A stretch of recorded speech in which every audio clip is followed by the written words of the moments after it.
আজকে হচ্ছে রবিবার। তো দুদিনের ভিডিও আমি অল্প অল্প করে রেকর্ড করেছিলাম, সেটা নিয়ে আজকের ভিডিওটা আমি করছি। এখন আমি খুবই ছোট ছোট ব্লগ দিচ্ছি, কারণ আমি আগের ব্লগেই তোমাদেরকে জানিয়েছিলাম যে আমি খুব বেশি একটু কিছু কাজ নিয়ে ফেলেছি একসাথে, তার জন্য আমি একটু বেশি ব্যস্ত হয়ে পড়েছি, সময় হয়ে উঠছে না। কিন্তু আজকের ওয়েদারটা এত বেশি ভালো আর এত সুন্দর একটা বৃষ্টিমুখর দিন, তো আমি ভাবলাম যে আমার ক্যামেরায় বন্দি না করে আমি কিভাবে থাকবো। তো মনটা তো প্রথমের দিকে একটু ভারাক্রান্ত ছিল, কিন্তু আমি নিজেকে মানে ভেতর দিয়ে হিল করার চেষ্টা করছি। আমি আগের ব্লগে তোমাদেরকে জানিয়েছি যে সমাজে যে নতুন কাণ্ডকীর্তি হচ্ছে সেটা নিয়ে আমি খুবই মানে সবার মতন আমিও খুবই ব্যথিত। আর সেই জন্য নিজেকে একটু হিল করার চেষ্টা করছি। তো মেলা দিয়ে যেগুলো আমি কিনেছিলাম না, সেগুলোই তোমাদেরকে দেখাচ্ছি। যে আমি গোপালের জন্য এই জলের বোতলটা করেছি, রাত্রিবেলা করে ওকে আমি জল দিয়ে দিই, আর এটার মধ্যে কিছু আমি মিষ্টি বা কিছু খাবার রেখে দিই, যদি ওর কোনো সময় মানে ইচ্ছা হয় ও তাহলে নিতে পারবে, এরকম একটা ভেবে আমি এটা করেছি। আর চিরুনি আয়নাটাও আমি ওর জন্যই কিনেছিলাম। মেলা বলতে ওই রথে যে মেলাটা গুরুদাস পার্কে বসেছিল তখন কিনেছিলাম। তারপরে বলেছিলাম যে এগুলো আমি কী করব তোমাদেরকে পরে আমি ব্লগে জানিয়ে দেবো, কিন্তু যেহেতু ডিসকন্টিনিউ হয়ে গেছিলো ব্লগটা আর বলা হয়নি। তো আজকে ঘরে কিছু রান্নাবান্না করিনি, একটুখানি লিমকা আর বিরিয়ানি নিয়ে এসেছি। আমি মটন বিরিয়ানি এনেছি আর মেয়ের জন্য চিকেন বিরিয়ানি। তো একটা বিরিয়ানি তো আমরা পুরোটা খেতে পারি না, হাফ হাফ করে দুবার করে ভাগ করে খেতে হবে। তো সন্ধ্যের টাইমে এখন গোপাল সোনাকে আমি ঘুম পাড়িয়ে দিয়েছি, মশারি টশারি লাগিয়ে দিয়েছি। আর এই ঘরে আমি গোপাল সোনাকে এই জন্যই রাখি, কারণ যেখানটা আমি সিংহাসন রেখেছি সেখানটা তো সারাক্ষণ পাখা চালানো সম্ভব না। তো ঘরের ভেতরে আমি এই জন্য কম্পিউটার টেবিলটার মধ্যে ওকে খাটটা রাত্রিবেলা আমি ওকে ভালো করে শয়ন দিয়ে দিই, যাতে ওর গরমে কষ্ট না হয়। আর এটা হচ্ছে 15 আগস্টের ভিডিও। এখন রঞ্জিত আমাকে একটা জায়গায় নিয়ে যাচ্ছে। প্রথমে তো আমাকে বলেছিল যে নন্দনে নিয়ে যাবে, তারপরে আমরা ডিসাইড করলাম নন্দনে আজকে যাব না, কারণ টিকিট অ্যাভেলেবেল ছিল না, আগের থেকে সব বুকড হয়ে গেছিলো। আমরা আজকে চলে এসেছি ওই সেন্ট্রাল মলের সামনে, যে রাস্তাটায় কাঠ বসে আর একটু বসা যায়। তো আমাদের এটা প্রথম ভিজিট এখানে।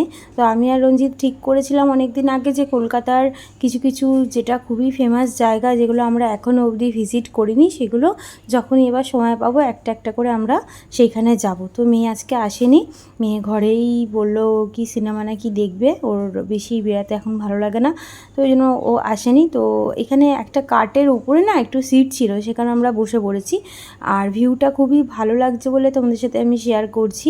আর আমি নিজেকে মানে একটু হিল করার চেষ্টা করছি। এখন তো রঞ্জিতের সাথে সারাদিন আমার বিশেষ একটা কথাও হয়ে ওঠে না, কারণ এত দুজনের কাজের চাপ বেড়ে গেছে। ও ওর মতন, আমি আমার মতন বেশিরভাগ সময় থাকি।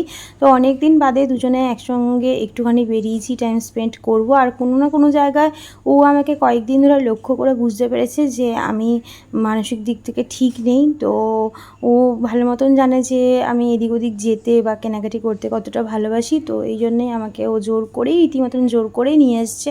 কাজের গেছিলো, কিন্তু কাজের মধ্যে আবার চলে এসে আমাকে নিয়ে এসছে। তো মোটামুটি জায়গাটা ভালোই লাগছে। এখানে প্রচুর খাবারের দোকান, তোমরা তো অনেকেই নিশ্চয়ই এখানে ভিজিট করেছো, কিন্তু আমার জানো তো এটা ফার্স্ট টাইম।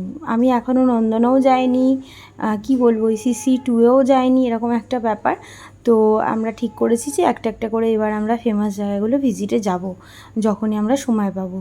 তো এইখানে কিছু একটা অর্ডার করেছি, কিন্তু খাবারের মোটামুটি ঠিকই দাম আছে, বাইরে এরকমই দাম, রিজনেবল প্রাইস।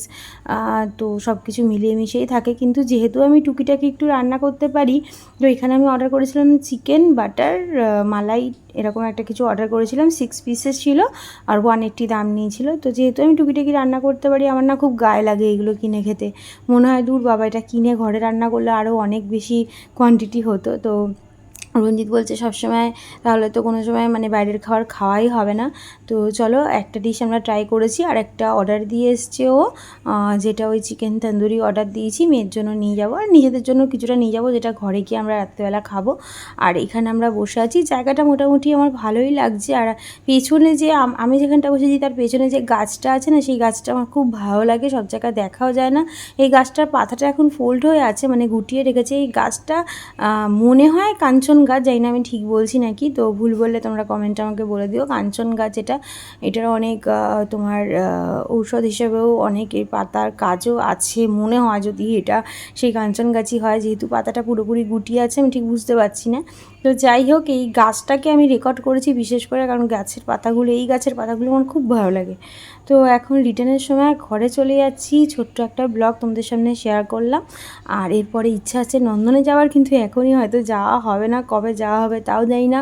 মাঝখানে আমার একটা বড় একটা প্রজেক্টের কাজ আছে, সেইটা যতক্ষণ না কমপ্লিট হবে না তার আগে আমি কোথাও নড়তে পারবো না। জন্মাষ্টমী আছে, মেয়ের বার্থডে আসছে, প্রচুর চাপ। আর রঞ্জিতের শরীরটাও মোটামুটি ভালো যাচ্ছে না, আমার শরীরটাও ভালো যাচ্ছে না। তো সব মিলিয়ে মিশিয়ে ছোট্ট একটা ব্লগ দিলাম, কেমন লাগলো বলো।